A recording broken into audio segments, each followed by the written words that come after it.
Les internés. Ces collèges, flanqués de verrous et de grilles, font si vilain visage en plein jour qu'on dirait un écho survivant des anciennes Bastilles, et que l'âme en éprouve un malaise secret. Leurs portes rechignées aux clous de forteresse, où se lit ironie, au fronton, liberté, s'ouvre 2 fois par jour en appétit de graisse sur l'élite des galopins de la cité.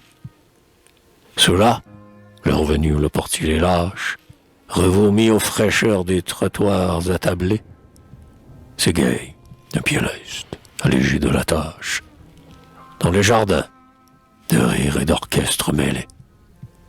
D'aucuns, feutres en bataille, avec des singeries, des chics, des cigarettes aux dents, monocle à l'œil, miment les Lovelace au fond des brasseries, et s'icardent d'un geste enluminé d'orgueil. D'autres, vibrant d'éclats de fête et de théâtre, s'arrêtent dans le bruit des crieurs de journaux. À chaque librairie où les piles jaunâtres s'entassent du poème et des romans nouveaux. Tous sûrs de retrouver, au soir, la chaude étreinte du foyer, les rideaux de bien-être assoupis, la nappe appétissante et l'alcôve aux fleurs peintes, aux 1000 songes bleu gazouilles mi-blottis. Cependant que, parqués dans les salles d'études, où la lèpre des murs champignonne à foison, les internés, fourbus d'atroces lassitudes, ces cœurs sur Manille, Aristote ou Nason.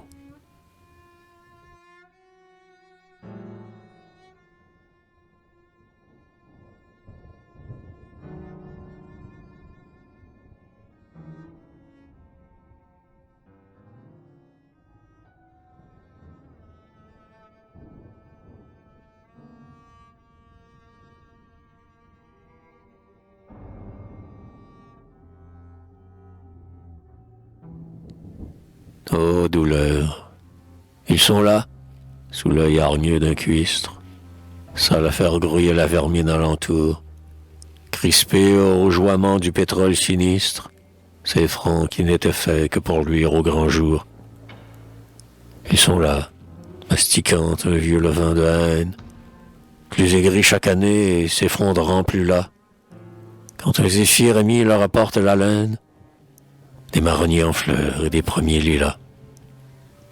Ils sont là, redressés d'un bond de leur pupitre, et d'un besoin d'espace ébranlé jusqu'aux os, quand, au carré de ciel que découpe la vitre, passe en apothéose un sillage d'oiseaux. Oh rage, être enfermé quand l'herbe en pâquerette éclate que l'azur découvre son sein nu, et se sentir, à l'âge où l'aile aspire aux crêtes, d'une règle de plomb à terre retenue. Orage, de périr dans un relent fossile, d'avoir qu'un tableau noir pour unique horizon, quand on entend barrer et chanter la ville, et quand l'air se dort aux fêtes des maisons.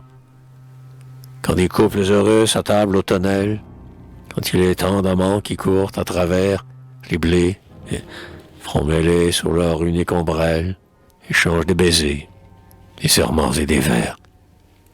C'est quand vos carillons d'allégresse, au dimanche, clament la rue en fête ou le groupe vermeil, des jeunes filles passent en mousseline blanche, qu'un désir fou les prend derrière les bris de soleil.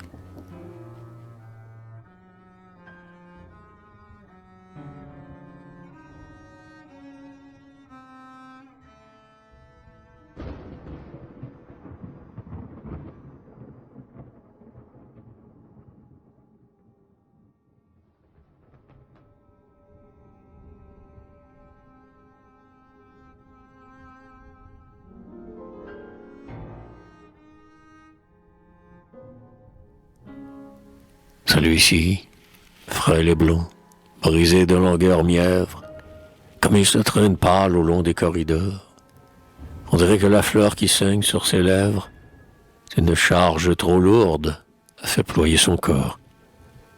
Ses grands yeux bleus plaintifs accusent la tristesse, orpheline d'un cœur d'enfant trop tôt sevré, et ses bras languissants retombent en détresse, comme un lierre qui manque un appui désiré.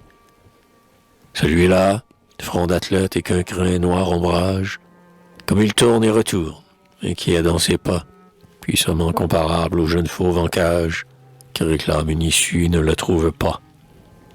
Son geste importuné de l'ardeur qui l'agite et du précoce émoi qui couvre dans son sang s'use à détruire en vain son désir et s'irrite de le voir chaque fois renaître plus puissant. Ah, qui dira le mal secret qui les consume, leur brûlante insomnie, ce qui passe en eux, de révolte inutile et de sèche amertume, et d'où leur vient ce cerne étrange autour des yeux. Qui dira ce qui gronde en eux de sourds murmures, lorsque juillet torride, aux étouffants velours, règne et que le silence orageux des ramures pèse en anxiété sur le pavé des cours. Et toi seul les vois au dortoir solitaire, où s'alignent les lits, frères blancs des tombeaux, étouffés sous les draps qu'ils mordent de colère, taciturne Phébé, le cri de leurs sanglots.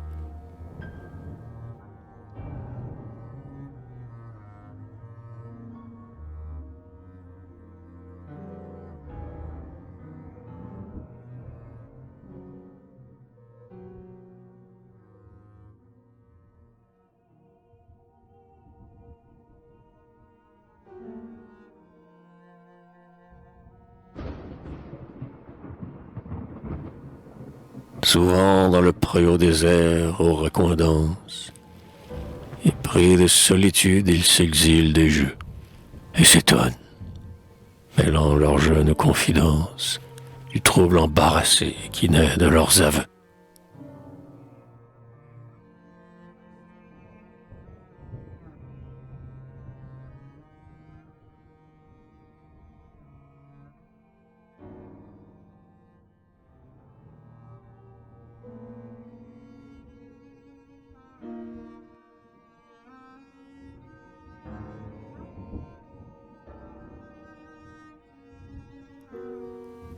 Ô frère, n'as-tu pas quand se pâme la terre, sous la nuit où l'étoile allume son reflet, à l'amour essayer d'arracher son mystère, et dans l'ombre écouter sa voix qui t'appelait? N'as-tu jamais senti quand tu te prends à lire les poètes fervents qui nous ouvrent les cieux, les simples noms d'Hélène et d'Olore et d'Elvire, t'éblouir au passage et te brûler les yeux?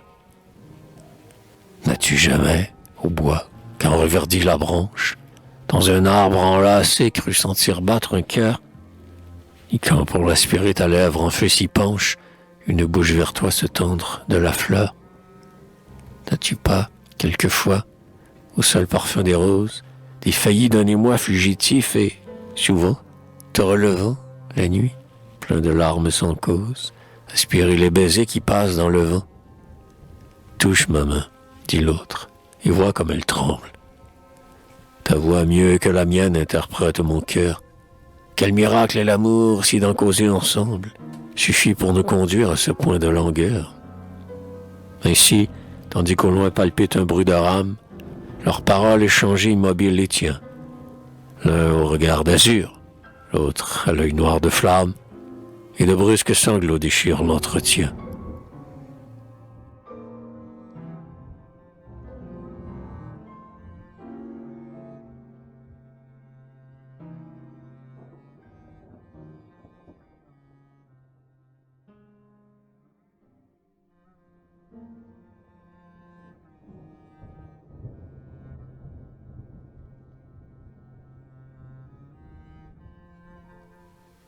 Captivité. Voilà ton œuvre, et plus qu'encore, ceux qui de la jeunesse ont le gouvernement s'obstinent par routine à verrouiller l'aurore, du moins, à défaut de leur ressentiment. Que tout ce qui pullule en toi, cette nature, de sève incompressible en ces lieux exécrés, explose, et si ruante en vagues de verdure, les fasse avec un bruit terrible s'effondrer.